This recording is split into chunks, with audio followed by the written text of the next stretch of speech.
Well, we've come about 3 kilometres down the river from where the bridges are, and as you can see, this is a much fuller part of the river, and the waves that you can see rippling in there is the tide coming in. So it's like high tide, and we're probably less than 1 kilometre from the sea, from the Pacific Ocean. So that will be a mix of salt water and fresh water.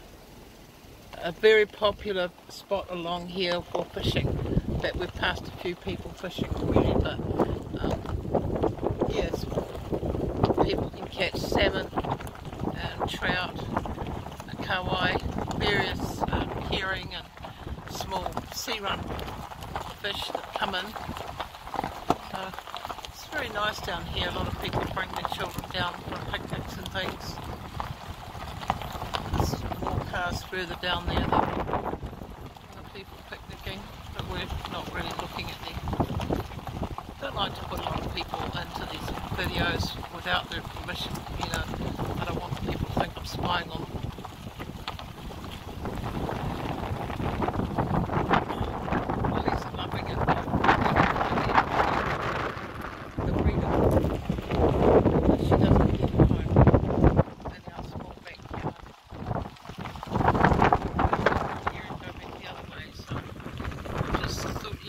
See how big this river does get.